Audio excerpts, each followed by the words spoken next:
around for like another hour, which was weird. Like if I got that news, it's like, come on, we're going. And because this was a Thursday, and they text her on the Friday, it's like, hey, like you don't even have to answer this text, but just wondering if you have an indication of when you might be back. And she's like, I'll be back Monday. So wait. They're like, oh, that's quick. Yeah, no kidding. And if you live in Ireland, you know that death is a big thing in Ireland. Wakes, which take 2-3 days, funeral, and there's just a lot of traditions and a lot of formalities. It comes back on Monday. It's kind of awkward, I'm not gonna lie, because no one really knows what to say to her because no one knows her. And I've actually lost a parent, so I was like, I've heard what's went wrong and I'm so sorry. Went through the same thing. And she's like, it's awful, but we got 2 more years than we were supposed to with her. She was diagnosed 2 years ago and we didn't think we'd get this long with her. She said she died of cancer. Cancer had spread from somewhere to her spleen. And I was like, oh my God, like that's so awful. I'm so sorry. And she was just like, what can you do? Wait. Yeah, what can you do? It's fine. Okay, is this going where I think it's going? Awfully chipper for someone who just lost their mom. And I was like, oh, okay. Her strange reaction. It was like she had lost the £10 note or something, not her mother. Anytime I try to talk to her, she just like gives me 1-word answers and leaves the room. So this is when it starts getting weird. Posts on Facebook, happy birthday, mom. And all the comments were just like, happy birthday. It wasn't like, oh, Meg, we're so sorry for your loss. Maybe she just hasn't told anyone. Maybe no one knows yet. Completely forgot I was supposed to be getting dressed. Meg's mum is commenting on her Facebook. What? Like she's alive. And a few members of staff start to notice this, including me. And so we discuss among ourselves, we're kind of just like, oh no, maybe like her Facebook is being used by someone else. Meg said her mum had a business, so maybe someone's running her page. So we're kind of just like, okay, strange, but whatever. She's very fucking active, by the way. It's not like 2 posts a week. It's like 4 posts a day. She is not like off her Facebook. She's a Facebook mum. Okay, so how dumb do you have to be? How are you not embarrassed? Like how? Okay, you lie about something like that just so you can get the night off, and then your mom's still posting all these things on Facebook where people follow her, like people from your work. Yeah, you're getting fired for sure. I also like how we're calling her a Facebook mom. And so I decided to do some of my own research, t-shirt, start looking on Meg's Facebook. Look through her like aunties and her other family members. And her auntie particularly were posting like everything and anything. And there's nothing about her sister being dead. Nothing. And this posting about dogs cooking, the local cat that got stuck in the tree. She would be posting about her dead family member. Obviously, nothing. Obviously. There's something up here. Go into funeral notices for the area that her mum lived. Nothing. No, Meg's mum dead in Ireland. Like, no.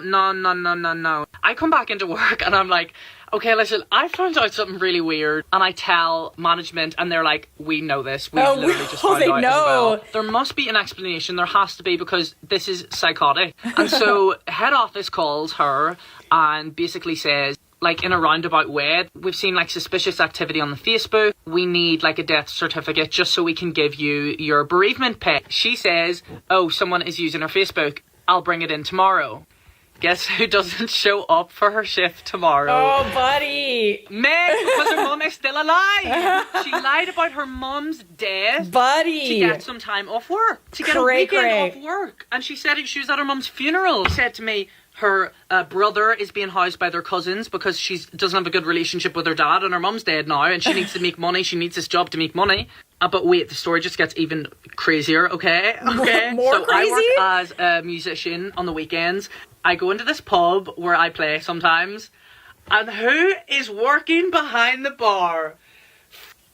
Meg! Little Miss Psycho Meg is behind the bar. Completely ignores me the whole night, obviously, because I know she's lied about her mum's death. I get talking to the managers. Yeah, I was talking to them after, like, I play a gig. And I'm like, have you just hired that girl Meg? And she said, yeah. And I said, she just got fired from our workplace because she was lying about her mum dying of cancer. Oh my gosh. And the manager says, oh, she said her mum died of a heart attack last week. Stop! What? Of a heart attack and cancer. Oh my god. So Meg's mum has died twice in the space of like 3 weeks, lying about her mum being dead to get time off work. To each workplace, she has a different story. Yeah, that's the story. and that's why she got fired. And hopefully she got fired from the new place, but who knows? Okay, wow. This is the thing. If you want time off work, you don't say that somebody died. If that is the excuse you choose to go with, pick like a dog or a cat or something.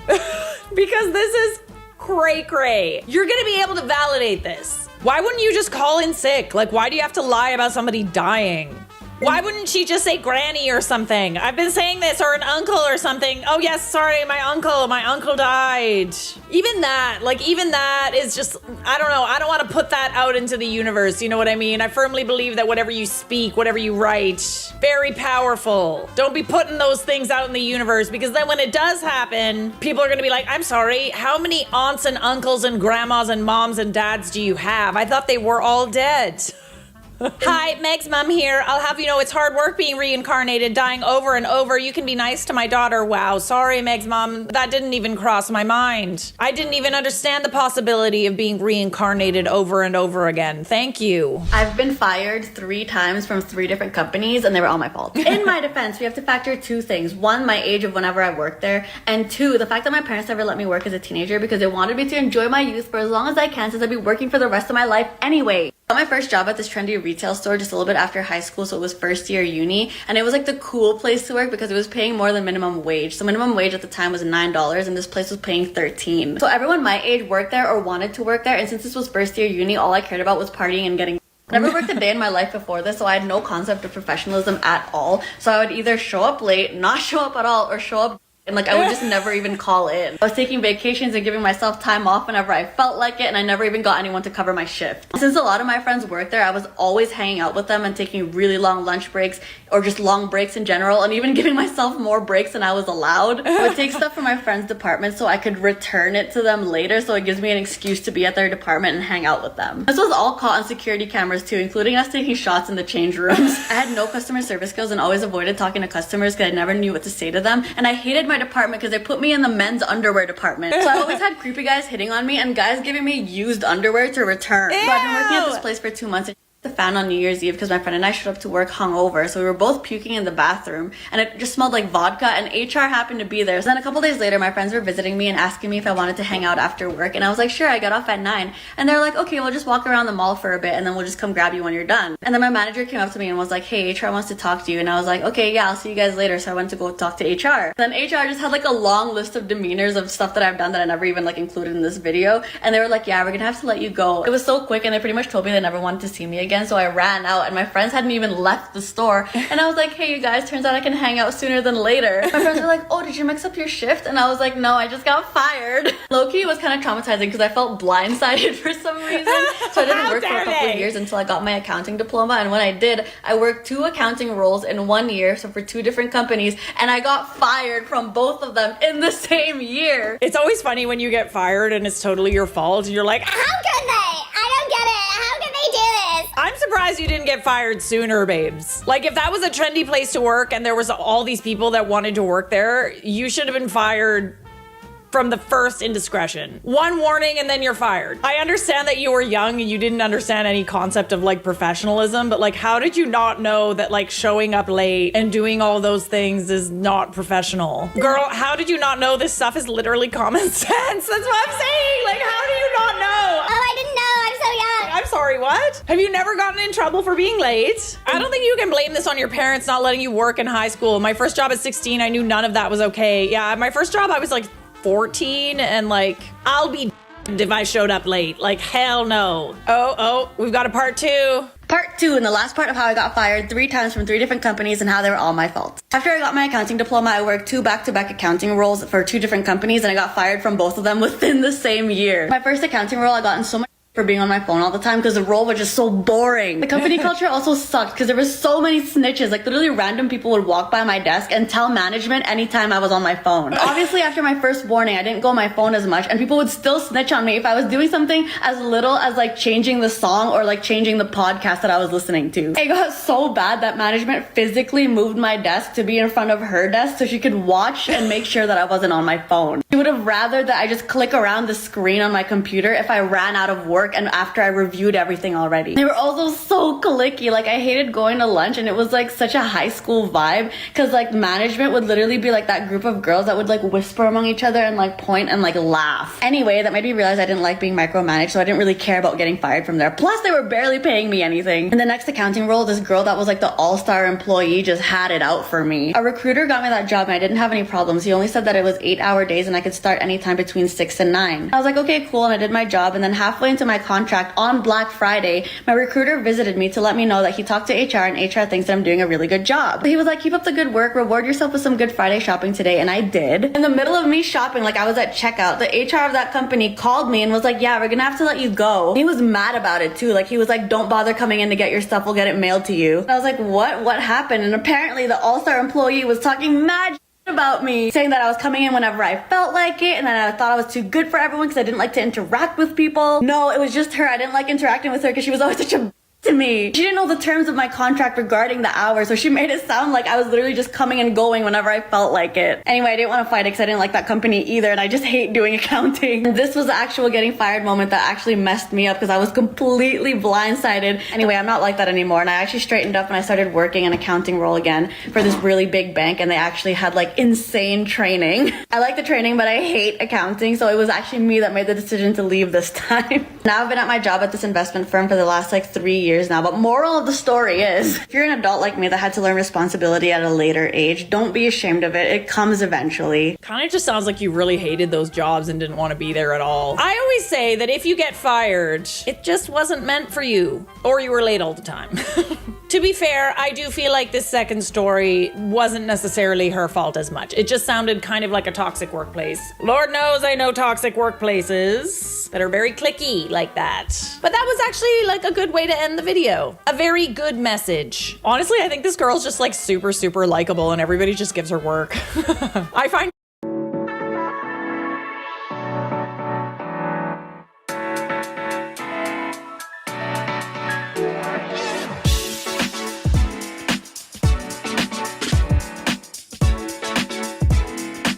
her likable. Tell me about a time that you got fired from your job for an actual good reason. I legally worked at a Jamba Juice for about 35 minutes, and I'll tell you how I got fired. Come here. It was my first day at work, and I was training, right? I didn't have too much knowledge yet. The person who was supposed to be training me left for a little bit, so it was just me alone in the store, right? A customer walked in, and he tried to order something off the secret menu. Come here. I didn't know we had a secret menu, so I said, yeah, we don't have that drink, man. And he goes, yes, you do. And I said, look, buddy, we don't have that drink, so either order something else or you have to leave. Then he goes, oh, really? Where's your manager? I reactively went, I'm the manager. Then he goes, are you willing to bet your job on that? Come here. I said, I'm willing to bet my whole paycheck, buddy. He shakes my hand and goes, nice to meet you. I'm the district manager. Oh. I'm like, oh, okay. He's like, this was supposed to be a joke, but you can go ahead and leave now. I'm like, oh, can I at least make a drink first? He did not let me make the drink. I wouldn't let you make the drink either, babes. Why did you say I'm the manager? It would have made sense if you were the manager, but you're not.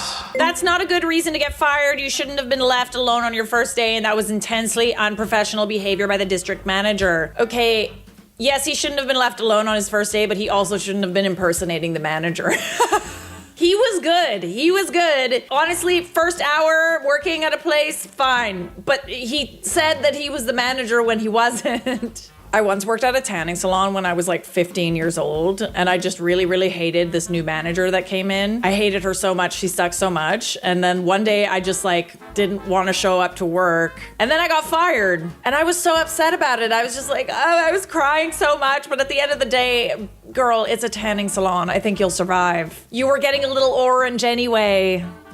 Orange face, orange hair. Wasn't meant for me. This is how I got fired from my first job. Anyone remember Kiss the Berry? It was like an acai place. My friend's cousin owned it, and so she got me a job there. I was only 14, so I'd never had a job before, and I was excited and nervous, like hella nervous. And then for my first shift, it was only like 3 hours, so all was well. I loved their acai bowl. Didn't give me very many shifts. I obviously like had school because I was 14. It was really easy to get there after school, and I was like, yo, like I can come after school. And they were like, okay, like la la la la. They only gave me 2 a week, not even, like sometimes it'd be 1 a week. Like I knew how to make the acais pretty confidently, but I didn't really know how to do the till because I just didn't work there enough to get an understanding of what's going on. I just remember like not being well trained in all the areas. Worked with a lot of uni students, so I had nothing to talk to them about because I was really young. I didn't make much talk with them. Kind of focus on learning what to do. Remember one day I got a break. I never got breaks because I never worked enough to get a break. They were like, okay, you can just sit down on your break. To another employee, can you go take the bins out? And I even was like, I know I'm on break, but can I come with you to see where the bins are? Because I don't even know how to do a bin run. I don't know where the bins are. I want to be good. So on my break, when I didn't even get paid, I was like, let's learn. And I'm sitting on the couch one night before school. I think it was like a Sunday night. And I get a phone call from the boss. I was like, hey, what's up? I was like, hey, so I've heard from some other people that you're refusing to do jobs and you're talking back to people. And I was like, and then he was like, yeah, so you are like, you don't work for us anymore. Bye. And I was like, ugh. And it hung up and I sobbed. I cried. I don't refuse to do jobs. If anything, I like want more work. Like to mum, I was like freaking out. And she goes, give me the phone. And then she grabs the phone, calls him back and is like, how could you like, it wasn't this dramatic, but it's something along the lines of like, you can't fire someone without any cause. Like when were these instances? And he goes, oh, I don't know. I'm in Bali. I've just come back from Bali. It's like, so you can't give us a specific instance. This is when it actually happened. This is just everyone talking. He's like, yeah. It's like, you didn't even give her a warning. Fired her over the phone. You couldn't even give her the courtesy of her coming in and telling her just not to do it. And, you know, I just want to make a size, you know. And then the company went bust, went out of business, not even during COVID, just kind of like because the business wasn't doing well. I became a supervisor at my next job. So, Mama, get you, girl. Sorry, Kiss the Berry. You can kiss. Oh, period queen. You know, come to think of it, most of the stores that I worked at that treated me really badly, quit, fired, etc., most of them are no longer in business.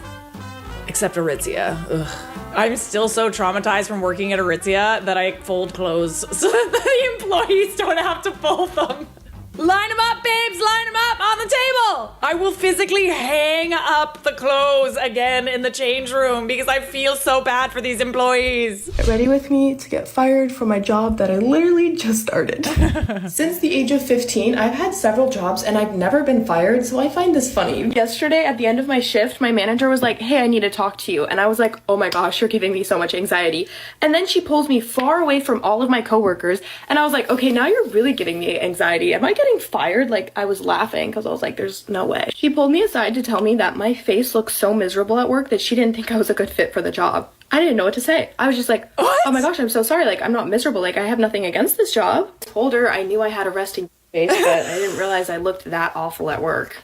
I subconsciously have to remember to raise my eyebrows and make my face look pleasant and welcoming. Oh my gosh. If not, I look like the meanest human being alive, and I look like I have a raging attitude, when in actuality, my face is just chillin'.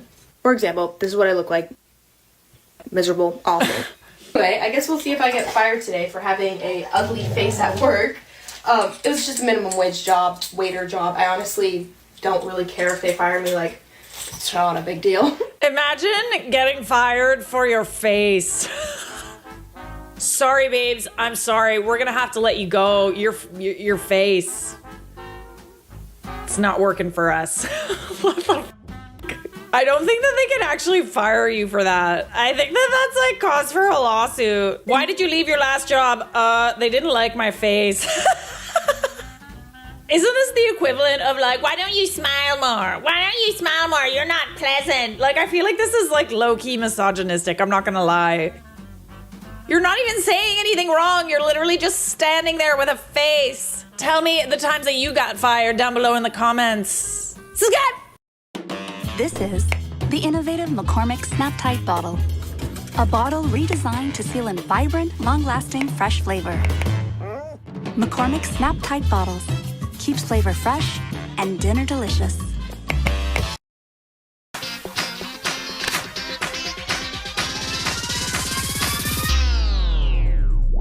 Hey everybody, welcome back. The honeymoon from hell. Jake and I had just gotten married and we were so excited to go to Mexico for our honeymoon at the beach. But instead, on our second day, Jake ran a moped into a cactus, which caused 35 spikes to go into his leg. So we drove around for 2 hours trying to find a doctor that would pull the spines out. And when we left, there still were 6 cactus spines in his foot. So the whole time we were trying to make sure it wasn't infected. I took Jake out to dinner after, and he got food poisoning from that dinner. Oh my God. And I stayed up all night the next 2 nights making sure that his foot wasn't getting infected. And I tried to give him some mango from our Airbnb tree. And turns out he was allergic to them. So his face swelled up. And then the dog at the Airbnb ate my shoe. And then we were worried that Jake would get an infection. So we wanted to get out as soon as we could and buy new tickets. But we had to buy all new tickets, and they spelled Jake's name wrong by 1 letter and then refused to fix the mistake. So we had to buy yet another ticket for him. Bro! So we bought 5 tickets total for 2 people. And then we got on a plane and we decided to try it again in Orlando. Wow, it just kept getting worse, didn't it? This is the thing about vacationing abroad. If you get hurt, you're kind of screwed. And like, we all love to think that we want, I just want to live here forever. You know, you've said that before, right? You've heard someone say it, you go on vacation. It's like, I'm never going home. Yes, you are. Yes, you are. I mean, the good thing about Mexico, though, is that you can just buy pretty much any pharmaceutical drug without a prescription. So that's good. Hey? There you go. Silver lining. Or is it? I don't know. You said in sickness and in health, and Jake said bet. It's true. It's like, okay, we're starting this marriage off really right. Yes. The sickness and in health is supposed to come like later, you know, like not right now. Like, does it have to be right now? Can we like postpone that part? I'd be so annoyed with Jake despite knowing it's not his fault. I would be annoyed at the situation, you know? It really isn't his fault. But it kinda is. Mexico did everything in its power to take Jake out. Mexico be like, we don't want you here. Go home. I would have left Jake at home. I'd get life insurance sooner rather than later. Yeah, that should be at the top of your to-do list, you know? Get the will sorted ASAP. Moral of the story, Jake needs a bubble. Can we just put him in one of those big inflatable bubbles? That's just his punishment for being Jake. Jake, don't go to Mexico. Hey, Mexico's great. We love Mexico. But we also get traveler's diarrhea every time we go to Mexico. So bring some Imodium with you, if you know what I'm saying. Like a couple of packs. Imodium is a very, very hot commodity. When your husband wakes up with a fever the day before you fly home from your honeymoon. Oh. Is it the COVID? You have the COVID, my dear? You have the sickness? Oh, he has like bags packed and everything. Dang. Yeah. Imagine packing all of your bags and getting ready to go on your honeymoon only to have to go and get a COVID test. Probably not have to go on your honeymoon anymore. Yeah. Sister-in-law and the honeymoon. I was asked to create a post about this from some users. Recap, Jim and Kathy got married in June. Kathy and my mother-in-law, we'll call her Coral, called me to ask for my husband and I to pay for their honeymoon, which was $5,600. Why? Because we could afford it. I said no and was told that I was ruining her vision of her day, and I hung up. The wedding came with some very bumpy parts, but they did get married. Yay! Kathy berated everyone who did not give money or buy from the registry during the reception. Really? We left shortly after her crying / berating everyone. I was so pissed I couldn't think straight. Not once did she say, thank you for traveling to see this or thank you for accommodating my crazy behavior. My husband mentioned in the car on the way to the airport that Coral pulled him aside and asked if he could help fix their honeymoon situation. Since they had no backup, they were just going to come home and pout. My husband, Tim, said, sure, I'll talk to OP and we can maybe have them come down for a visit. We live near the beach, we'll have nice weather and plenty to do. Coral proceeded to pull Kathy over and said, Tim and OP have invited you and Jim for a week visit. How fun. Yay.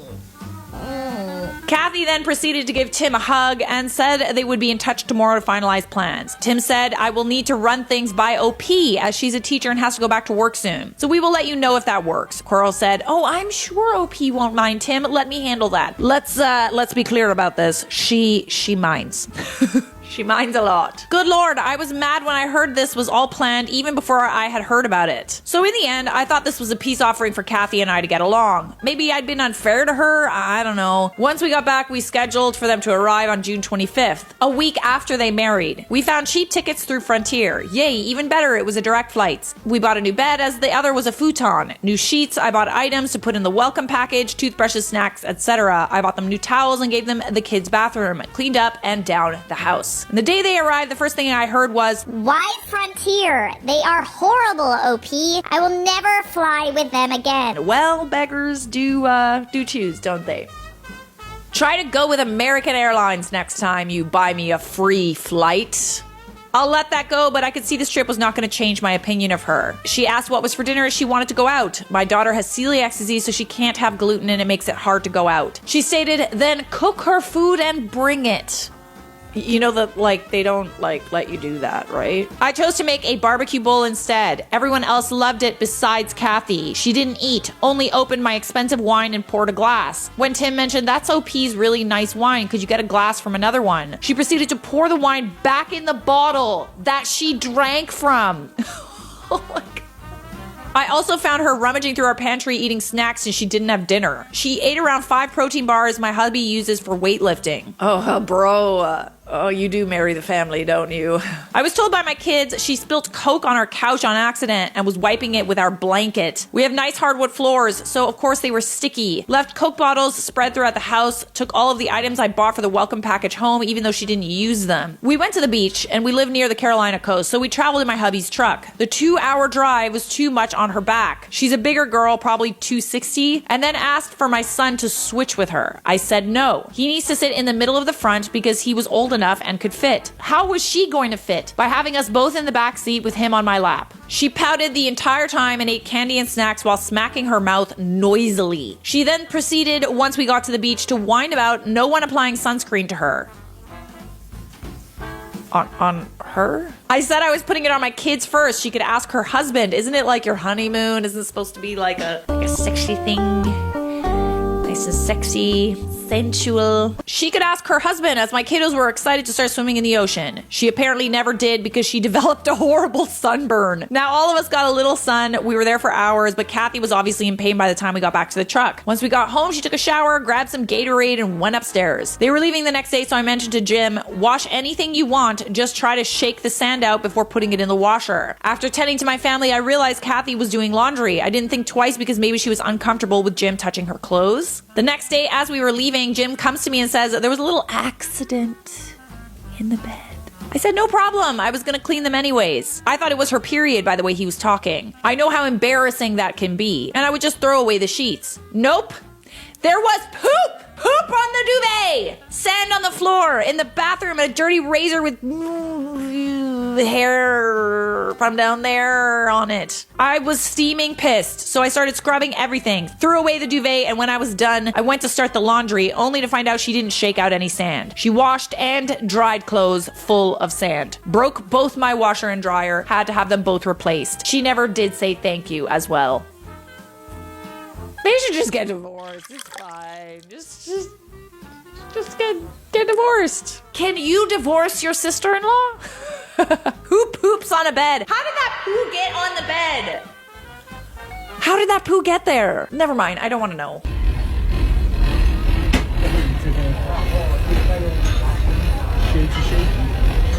That's it. You hear that? That's the cruise ship. They made prepaid the new contract? Mobile keeps it flexible. Go for the unlimited plan for just $25 a month. This is what we heard every single night. You hear that? Every dinner hall, every single thing. That is a little scary.